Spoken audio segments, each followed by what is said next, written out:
আসসালামু আলাইকুম, this is your brother Sajid Rahman. আজকে রমজানের মধ্যে যাচ্ছি আমার একজন বন্ধুর সাথে দেখা করতে।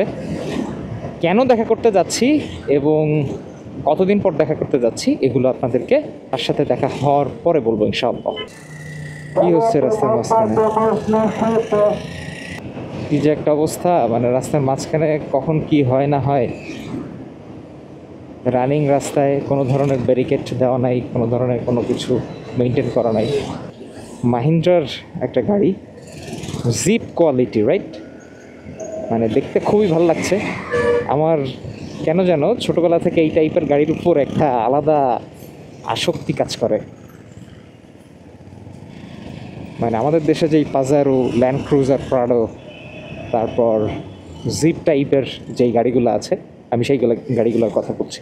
অনেক দিন পর রমাদানের মধ্যে দুপুরবেলায় অর্থাৎ 3:50 বাজে এই সময় বের হলাম। অন্যরকম লাগছে আর কি। মানুষজনকে দেখে আরও বেশি কষ্ট লাগছে যে মানুষজন যে সবাই বের হয়েছে। এই চাচার স্কুটারটা তো জোস। এটা কি ভেসপা নাকি? ইয়াস, এটা তো অ্যাকচুয়াল ভেসপা। নাইস। ডাকবাংলা মোড়ে চলে আসলাম, আর সার্জেন্টরা বেশ তাদের স্ব কাজে কর্মরত রয়েছে। আমার সাথে দীর্ঘদিন কোনো ধরনের পুলিশ সার্জেন্ট বা কনস্টেবলের দেখা সাক্ষাৎ হচ্ছে না, আলহামদুলিল্লাহ। মানে প্রিভিয়াস যে বাইক ছিল হোন্ডা লিভো, ওইটা তো পুরা কিনলাম এবং যেই 2.5 বছরের মতো আমি ওটা চালিয়েছি, তার মধ্যে একদিনও আমার মনে পড়ে না যে কখনো সার্জেন্ট আটকেছে কিনা। ঢাকায় একবার আটকাতে পারে, ঢাকায় যাওয়ার পরে। কি অদ্ভুত!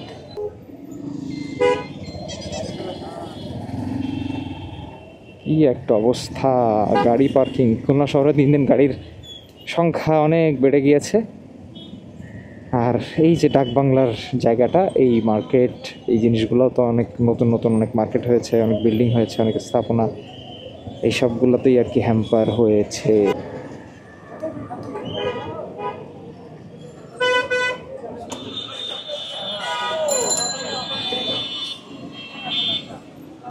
বেশ কঠোর নিরাপত্তা এবং পুলিশি পাহারায়, ডিসিপ্লিনের সাথে রমাদানের মধ্যে খুলনা শহরের মেইন যে প্রাণকেন্দ্র ডাকবাংলা মোড়ে সুন্দরভাবে ট্রাফিক কন্ট্রোলের চেষ্টা করা হচ্ছে। তো আমার ভাই যার সাথে দেখা করতে আসছি, আসসালামু আলাইকুম। নিরিবিলি একটা জায়গায় যাব।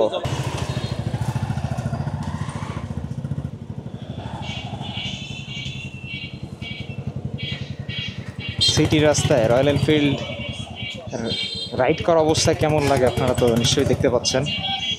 আর এই যে ধুক ধুক ধুক ধুক সাউন্ড, এই ট্রাফিকের মধ্যে অন্যান্য সব সাউন্ডের মধ্যে রয়্যাল এনফিল্ডের সাউন্ড কতটা আপনার কানে ফিল হচ্ছে, এটাও আপনারা নিশ্চয়ই নোটিস করছেন। খুলনা শহরের প্রতিটা রাস্তার মুখেই দেখছি পুলিশি বেশ তৎপরতা। ডোন্ট নো হোয়াই, বাট ভালো, এই ব্যাপারটা অবশ্যই প্রশংসার দাবি রাখে।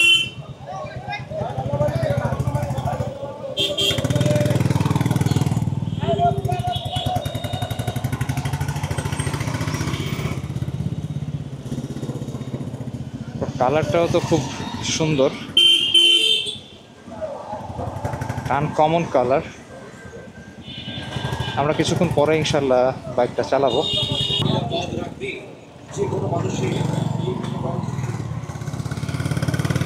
খুলনা শহরের এই রাস্তাটা আমার কাছে খুব দারুণ লাগে। হোন্ডার হর্নেট 2।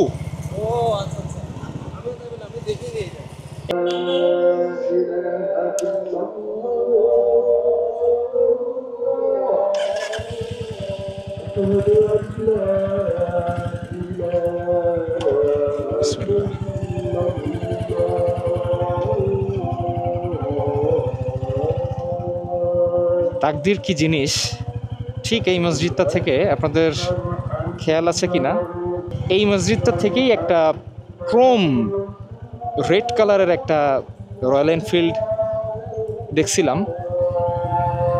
আর এই মসজিদের এরিয়া থেকেই ক্রোম ব্রোঞ্জ কালারের রয়্যাল এনফিল্ড নিয়ে আলহামদুলিল্লাহ আজকে বের হয়েছি। আই থিঙ্ক যে রেকর্ড হচ্ছে।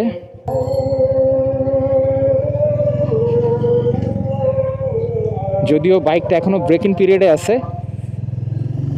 এই জন্য আমি বেশি রেভ করব না। আমার যেই ভাইয়ের বাইক, সে আমাকে বলে দিয়েছে যে ভাই ব্রেকিং পিরিয়ডটা মেনটেন করার চেষ্টা করিস। আমি বলছি ওকে ভাই, নো ইস্যুস।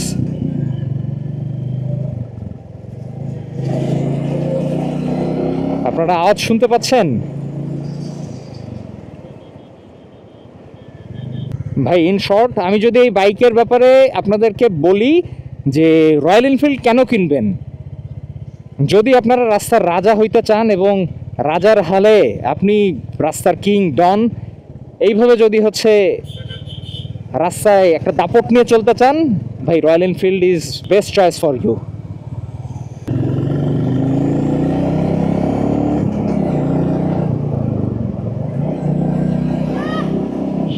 আপনারা শুধু সাউন্ড শুনেন। আমি খুলনা সদর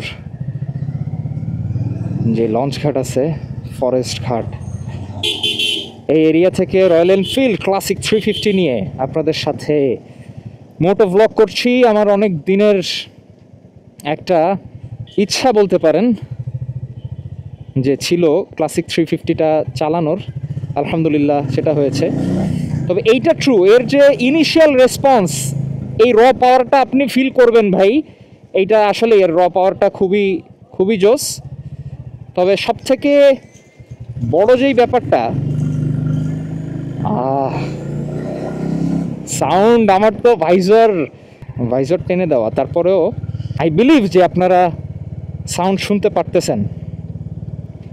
হিউজ একটা স্পেস, মানে বড় একটা বিশাল ফিউল ট্যাঙ্ক। মসজিদের এরিয়া থেকে আমি যাচ্ছি।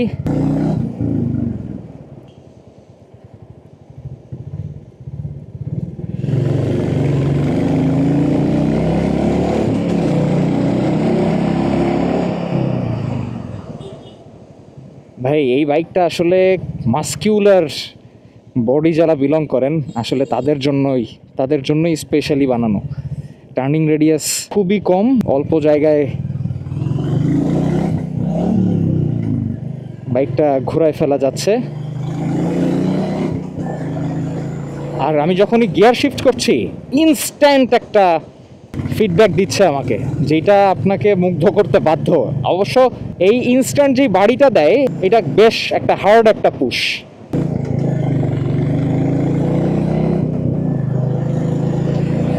দুক দুক দুক দুক আওয়াজ।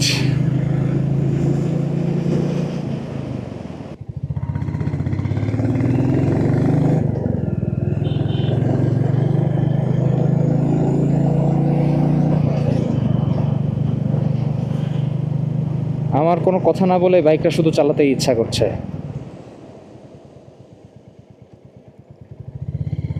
হ্যাঁ, কিছু স্পেসিফিকেশান আপনাদেরকে বলে নেই। বাইকটিতে কিন্তু ডুয়াল চ্যানেল এবিএস আছে, এবং যারা কার্বোরেটর ভাবছেন তাদের জন্য এক বালতি সমবেদনা, এটা কিন্তু একটা এফআই বাইক।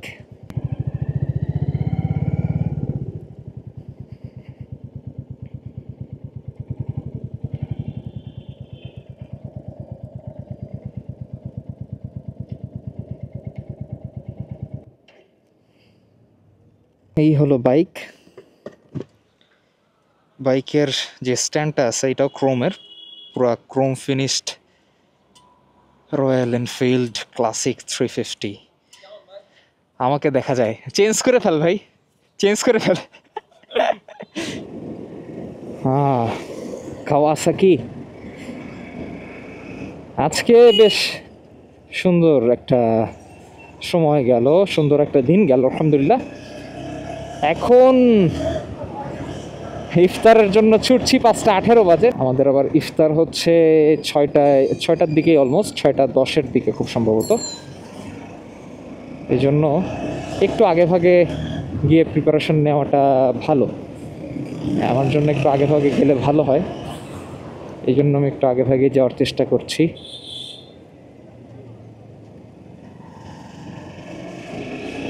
রয়্যাল এনফিল্ড থেকে ডিরেক্টলি আমার বাইকে আসার পর থেকে আমার বাইক খেলনা মনে হচ্ছে, জাস্ট খেলনা। ভারী বাইক চালানোর একটা শান্তি আছে, একটা মজা আছে আলাদা। এইটা যারা রয়্যাল এনফিল্ড চালাচ্ছেন বা এইরকম 195 বা 200 কেজি ওজনের বাইক যারা চালাচ্ছেন তারাই একমাত্র বুঝতে পারবেন, মানে যে ভারী বাইকের যেই ফিলটা এইটা কেমন, এইটা কোনো ওয়ার্ডস দিয়ে আসলে এক্সপ্লেইন করা একটু টাফ।